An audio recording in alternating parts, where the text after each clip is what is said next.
할렐루야. 아멘. 어저께 눈이 오고 오늘 날씨가 굉장히 많이 춥다고 했는데 아침에 일어나 보니까 그렇게 생각보다 춥지 않아서 우리 권사님들, 장로님들 오시기가 수월 그렇게 쉽지는 않지만 추운 날씨에 아침에 오시는 게 쉽지 않지만 그래도 최저가 영하 7도, 10도 이런 정도였는데 오늘 아침 기온 보니까 영하 2도밖에 안 돼서 아이고 다행이다 이런 생각을 했습니다. 목사는 이 온도를 보더라도 우리 교인들 우리 교회에 오는 것에 대해서 걱정을 하면서 이렇게 온도를 보는데 여러분은 온도를 보면서 뭘 생각하시는지 모르겠습니다만 이 온도가 기온이 굉장히 우리나라 경제에도 영향을 많이 미친다 그러죠. 수백억이 왔다 갔다 한다고 할 정도로 그 기온이 문제가 많다고 그래요. 어쨌든 올겨울 그렇게 큰 추위 없이 지나갔으면 좋겠는데 어쨌든 지금까지도 많이 추웠기 때문에 굉장히 걱정이 됩니다. 걸어가실 때 조심해서 가시고 정영수 권사님 걸어가실 때 조심해서 걸어가세요. 못 알아들으셨네. 권사님 가실 때 조심해서 걸어가시라고요. 안 들리시나? 안 들리시나 보다.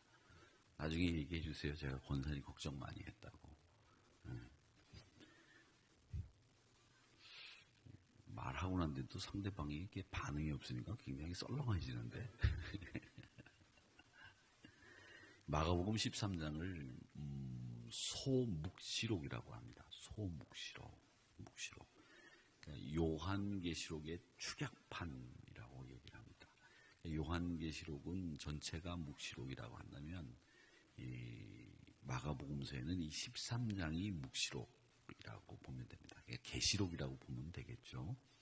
근데 이 묵시라고 하는 말은 저희가 이제 신학교 다닐 때는 사실은 히브리어 교수님도 미국에서 막 오셔가지고 히브리어를 처음 저희 때부터 공부를 했고 헬라어는 이제 우리 교수님이 계셨어요. 그래서 학교 들어갈 때부터 헬라어는 우린 배웠고 히브리어가 이제 한 4학년 되고 군대 갔다 오니까 히브리어 교수님이 오셨더라고요. 그래서 히브리어 배우면서 이야 참 이 히브리어라고 하는 걸 배울 수 있다고 하는 게 참 영광이다 그러면서 그냥 꽉 찬 강당에서 히브리어를 배우던 기억이 납니다. 근데 이제 대학원 3차 정도 되니까 우리 선배 목사님들이 미국에서 공부를 하고 오신 분들이 이제 강의를 하는데 이 묵시문학에 대해서 강의를 하시더라고요. 저희야 뭐 신약개론, 구약개론에다가 뭐 신약, 구약, 신학 뭐 이런 거 배우다가 묵시문학으로 배우니까 새로운 세계가 열린 거죠. 그래서 그때 얼마나 열심히 그냥 얘기들 하고 이런 묵시문학이라고 하는 것이 요즘 트렌드다고 하면서 말이지 이걸 공부하러 미국을 가자고 그러고 막 야단을 떨었던 그런 기억이 납니다만은 이 묵시문학은 유대교에서부터 시작이 됩니다. 근데 유대교에서부터 시작된 게 제가 얘기해드렸지만 카팔라 운동이라고 하는 신비운동, 그 다음에 묵시문학, 묵시운동 이게 다 유대교에서 시작을 했어요. 그래서 이 묵시라고 하는 말 자체가 유대교에서부터 온 겁니다. 그러니까 유대교가 오래된 역사와 함께 다양한 분파들이 생겼다라고 하는 것을 알 수 있죠. 근데 오늘 이 말씀에 묵시문학 운동의 꽃 결정판이 바로 우리 예수님의 활동이라고도 그렇게 볼 수 있는데 예수님은 이 마지막 때에 어떤 일들이 일어날 것이냐에 대해서 자주 얘기를 하셨습니다. 이 묵시라고 하는 말은 여러분 아시는 것처럼 어떤 거냐면 어떤 상황이 벌어지면 이걸 보고 앞으로 일어날 일들에 대한 예언, 앞으로 일어날 일들에 대한 말씀 이런 것들을 묵시라고 그렇게 얘기를 합니다. 그러니까 이런 일들은 이걸 통해서 우리가 앞에 일어날 무슨 일을 보는 거죠. 그게 묵시라고 그렇게 얘기를 하는데 우리가 신학적인 얘기로는 종말론이라는 말을 쓰죠. 종말론이라는 말을 쓰는데 이 종말론이라는 말은 좀 약간 기분 나빠요. 왜냐하면 종자도 그렇고 말자도 그렇고 다 끝자잖아요.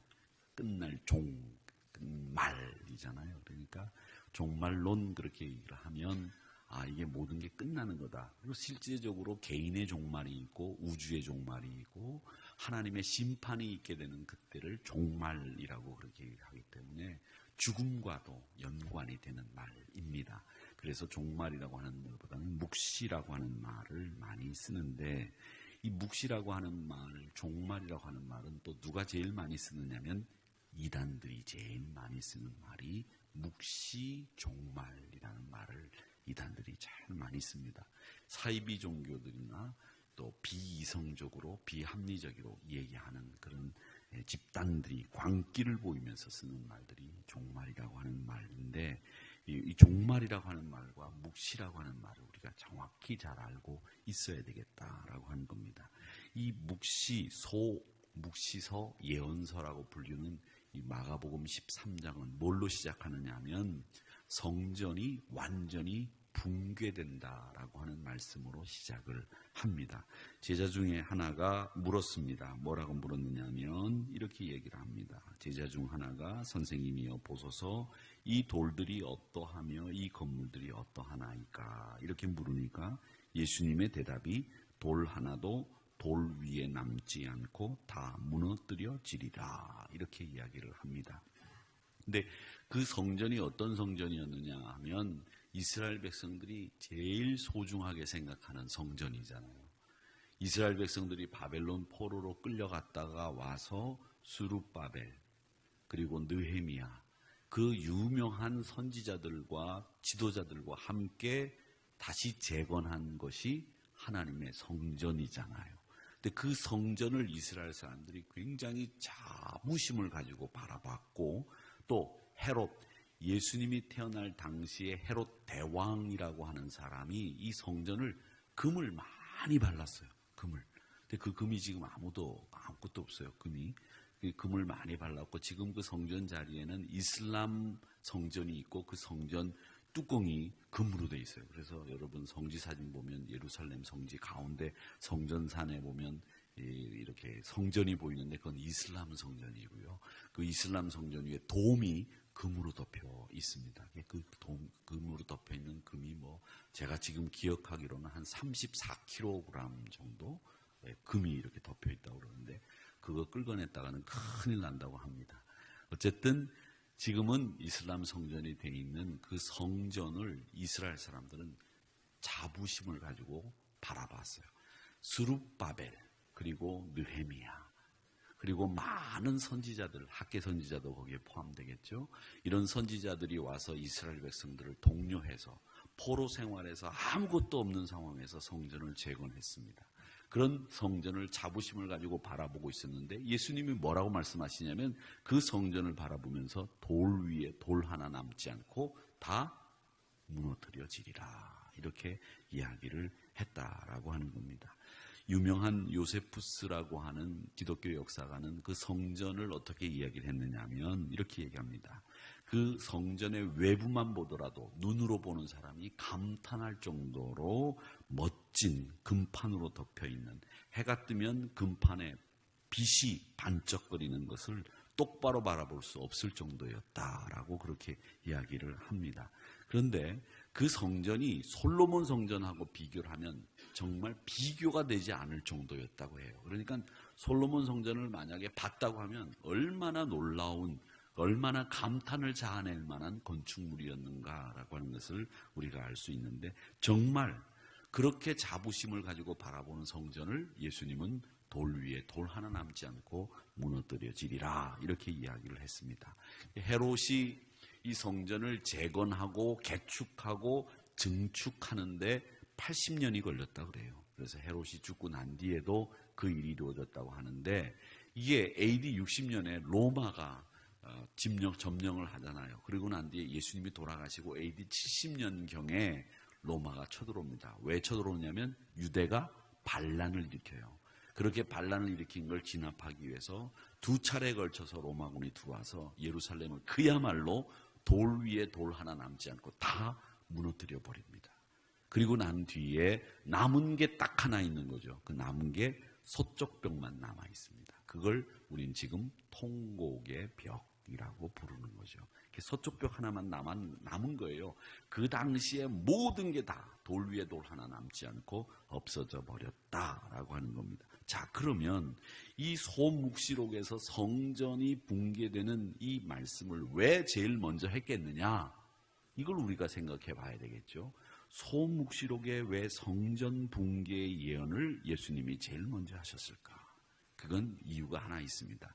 예수님이 마지막 고난주간, 그 고난주간, 우리가 종료주일 이후에 한 주간 고난주간에 예수님이 하신 일 가운데 하나가 뭐냐면 성전 청결 사건을 이루셨어요.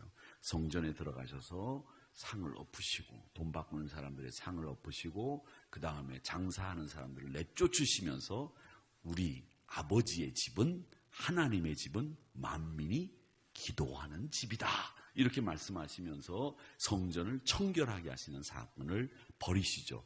이 말씀과 오늘 이 묵시록에서 성전이 돌 위에 돌 하나 남지 않고 무너진다고 하는 이 말씀을 하신 이유는 뭐냐면 성전이 제 역할을 하지 못했기 때문이에요. 성전의 역할이라고 하는 것은 뭐냐면 그야말로 예수님의 말씀처럼 하나님 앞에 예배드리고 또 만민이 기도하는 집이 되어야 되지, 다른 이유로 이 성전이 사용되어지거나 성전을 이용해서는 안 된다는 겁니다. 그런데 당시에 성전은 장사치의 소굴이 되어버렸어요. 이 때문에 예수님이 채찍을 만들어서 장사치를 내쫓아내는 성전 정화 청결 사건을 벌이신 겁니다.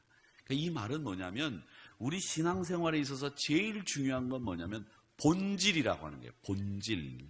껍데기가 아니고요. 본질. 내가 왜 예수 믿느냐, 내가 왜 여기 있느냐라고 하는 본질입니다. 본질. 내가 예수님을 어떻게 하면 더 많이 닮아가고 어떻게 하면 내가 예수님의 제자처럼 살 수 있을까? 내가 어떻게 하면 하나님의 복음을 증거하고 복음의 말씀대로 살 수 있을까라고 하는 이 본질, 이 본질에서 벗어나면 안 된다라고 하는 것을 오늘 이 성전 붕괴의 예언을 통해서 우리에게 말씀하시고 있다는 겁니다. 사랑하는 성도 여러분, 항상 우리는 그 본질을 볼 수 있어야 됩니다. 부와 권력을 자랑하고 또 이 세상에 자기의 지위를 자랑하는 사람들이 모여있는 곳이 되어서는 안 된다라고 하는 겁니다. 한국교회가 본질을 찾아가야 되겠다라고 하는 겁니다. 하나님의 뜻을 전하고 하나님이 기뻐하시는 일들을 감당하는 교회가 되어야 되겠다라고 하는 겁니다. 그래서 이 본질을 추구하는 교회가 되어야 되겠다라고 하는 것을 오늘 이 말씀을 통해서 하나 배우게 되는 거고, 또 하나는 더 온전하신 성전인 예수님을 오늘 이 성전 예언을 통해서 우리는 보게 되는 겁니다. 예수님이 뭐라고 말씀하시냐면 요한복음 2장 19절에 보면 이런 말씀을 하세요. 이렇게 얘기합니다. 너희가 이 성전을 헐어라. 이 성전을 헐면 내가 사흘 만에 이 성전을 다시 세우겠다, 이렇게 말씀을 하셨는데, 그 말씀에서 다시 사흘 만에 성전을 세우겠다라고 하는 말씀은 누구를 가리켜 하신 말씀이라고요? 예수님 자신을 가리켜 하신 말씀이라고 말씀하셨습니다. 그러니까 이 말은 뭐냐면 예수님이 본래의 성전이 뭐냐라고 하는 것을 예수님 몸으로 보여주신 거고, 그 몸이 예수님께서 말씀하시는 성전이라고 하는 겁니다. 그러니까 예수님이라고 하는 영원한 성전을 보고 본뜬 것에 불과한 그 건축물인 성전, 거기에 현혹되지 말고 진짜 너희들이 완전하고 하나님 나라를 비추어 보일 수 있는 예수 그리스도라고 하는 진짜 성전을 바라보아야 된다라고 하는 것을 말씀하시기 위해서 오늘 이 성전 예언을 마가복음 13장에서 제일 먼저 하시는 거예요. 그러니까 두 가지, 우리가 성전의 역할을 제대로 해야 되겠다. 이 성전이라고 하는 것은 예수님의, 그래서 몸, 교회는 예수님의 몸이라고 부르지 않습니까? 이 몸이신 그리스도 예수를 우리가 어떻게 하면 본받을 수 있을까? 이걸 오늘 이 말씀을 통해서 배워야 된다라고 하는 것을 여러분 꼭 기억하시기를 바랍니다. 교회는 그리스도의 몸입니다. 우리는 지체들이에요. 그래서 이 완전하신 예수님의 몸인 교회를 만들어가는 것, 그게 우리 지체들이 해야 될 일이다라고 하는 것을 배우게 되는 겁니다. 그래서 예수님이 성전을 바라보시면서 돌 위에 돌 하나 남지 않고 다 무너져 버린다라고 하는 말씀에 담겨 있는 교훈은 뭐냐? 하나는 바로 우리 성전이 제 역할을 감당해야 된다라고 하는 것을 말씀하신 것이다.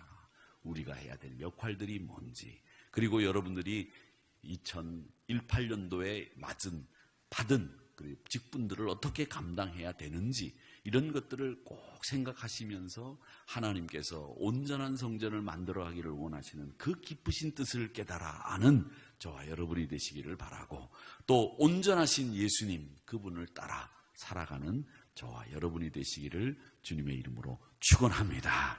아버지 하나님,